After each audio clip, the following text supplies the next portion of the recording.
go away entirely? We think no, we hope no. Kellyanne Conway, who's one of his senior advisors, told the press today that he would take questions from the press in due time. Obviously, we're hoping that soon, but it is a valuable medium as far as Donald Trump is concerned to be able to just get his message out there without having to answer the thorny questions journalists might pose to him. Or any questions journalists might pose to him. All right, there were a lot of questions, a lot of comings and goings, I should say, today at Trump Tower. What's the latest on that?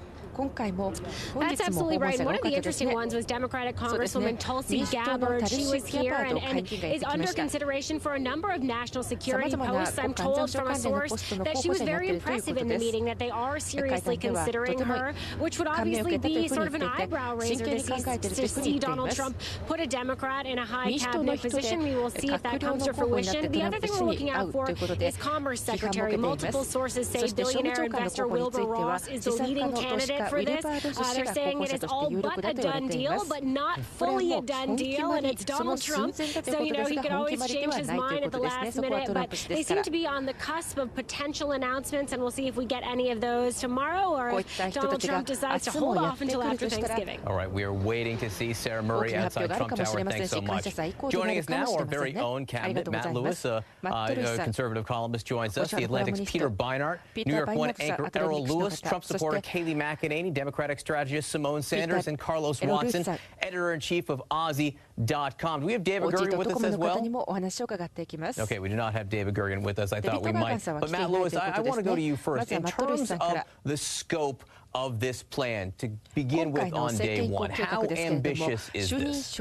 Well, I thought it was somewhat reserved. I mean, obviously it hits his sort of core messaging around nationalism, make America great again, get manufacturing going here again. And part of that is rolling back, onerous regulations. There's a book by Robert Heinlein, The Moon is a Harsh Mistress, where there's a whole House of Congress devoted to just canceling bad laws. And there's a regulation that there's something Donald Trump is actually proposing, that every new regulation, they will roll back 2 previous regulations. So this is something that could spur the economy. I don't think it was the most charismatic video I've ever seen, but, this is a guy who's telling the American people basically it's consistent with what he ran on, what he was elected on. But Errol, it's not tax cuts. It's not rolling back Obamacare. It's not building a wall. It's not deportation force. A lot of the stuff that he ran on was not part of this video, maybe intentionally so. Well, that's right. I mean, my understanding from prior reporting is that he's going to spend hours on day one issuing executive orders that repeal prior executive orders. I think that's where he's going to do, at least symbolically, a lot of sort of the rollback of Obama priorities that he's campaigned against. Some of what he talked about today, TPP was kind of dead on arrival in the first place, so that's an easy one to talk about. Some of these other things, like the regulatory promise, I think, are going to be in some ways harder to enact than he might think. I mean, it's a great soundbite. It sounds great that you can just repeal some of these regulations, but they don't just come out of nowhere. There's this myth that bureaucrats are sitting around just mindlessly coming up with regulations for no reason. They're intended to clarify laws that have been passed or court orders that have been issued. Technical problems that are in the implementation of law. So we'll see how it works out. I mean, I could easily see, for example, somebody saying, "I'm going to get rid of 2 old ones and write 1 new one that has subclauses that are basically the 2 old regulations." It's a problem that's been tackled before. Simone, it's interesting. As Errol was saying, TPP is dead already, although he did say he's going to formally withdraw from it. So I guess that's a step beyond just letting it wither on the vine like this. But the framing of this is interesting, as in this whole thing, this whole day one moment for Donald Trump, he says is about jobs, creating jobs, Simone. And that's something that a lot of people in this country, particularly in the states that swung from President Obama to Donald Trump, care about.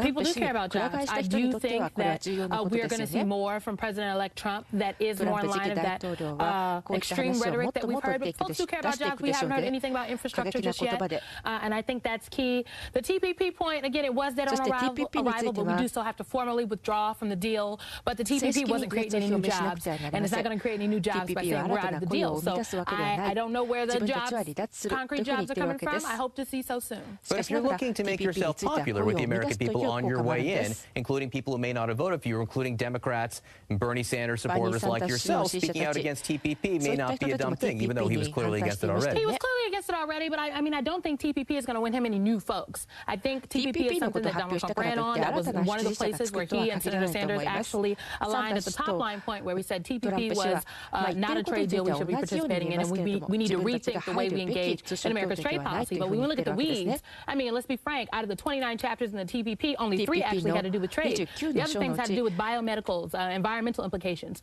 things that Donald Trump doesn't even really believe in climate change. So, yes, I think that TPP is a nod to those folks that voted for him, but there are some other things that Donald Trump has promised that we haven't seen just yet. So I am waiting with bated breath. Why no Obamacare in this? You know, it's the first time we've heard from Donald Trump, and a lot of people were waiting to see what his priorities would be on day one, and we did not hear Obamacare. We did not hear the wall. Well, those are certainly priorities, but, you know, every president has a list of things that they unilaterally, as an executive, can do on day one. He can't unilaterally repeal Obamacare, for instance. He can make that a priority going forward when he works with Congress. But I think what we saw from him was very important, because the first 2 provisions he listed actually will create new jobs. In addition to rolling back or not signing on to TPP, he mentioned renegotiating trade deals. That includes NAFTA. Moreover, the energy, lifting the energy restrictions, that would create 500,000 jobs just next year. I mean, these are real revolutionary policies that he unilaterally can do as an executive, and for whatever reason, President Obama hasn't chosen to do that. So that's the what. You know, Carlos, what about the how here? Deciding to release, I should say, we don't use dropped here, release this video instead of holding a press conference, instead of making a statement. What's the advantage for Donald Trump? I mean, why play by the rules when you won doing it your own way? I think there's no doubt about it. The first week and a half has been good for Donald Trump.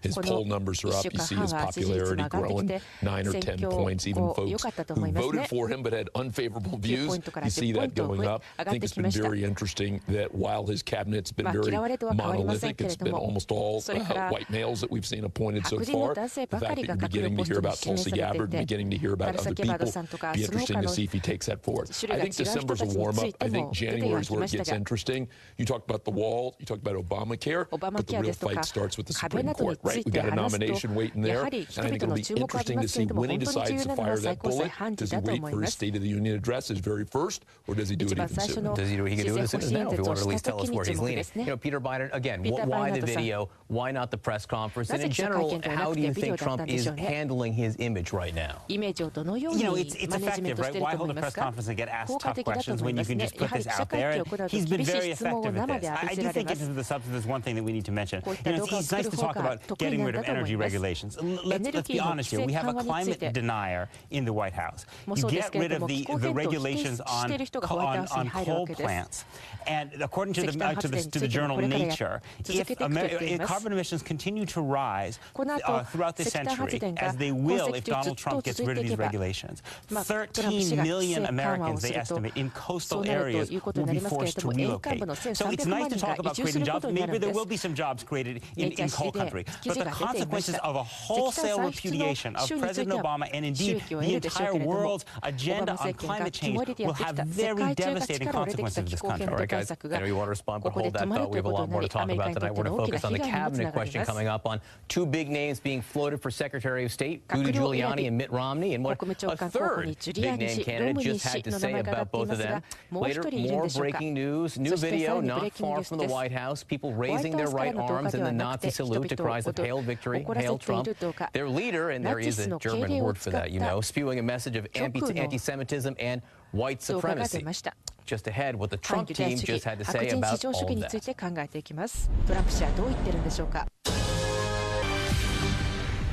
I'm Richard Quest, and these are the top business headlines. The 3 major U.S. stock indices all climbed to close at new highs on Monday, the first time in 3 months that the Dow, S&P and NASDAQ all set new closing highs on the same day. Energy stocks gained the most. The hopes are growing that the OPEC nations will reach a deal to cut output. The Vice Chair of the Federal Reserve says Donald Trump's administration must let the central bank act independently. Speaking to me on Quest Means Business, Stanley Fischer said political pressure on the Fed could harm the U.S. economy. There is one body in this economy which has control of a critical element of policy, namely the interest rate, which is independent, which has a well-defined task, and which has the apparatus to implement that task. We have a very good staff. We have the tools that enable us to set the interest rate, and we will do it. The The Trump Organization is denying any conflict of interest after it emerged the president-elect met with 3 Indian property developers last week. It's not clear what was discussed at the meeting. The Trump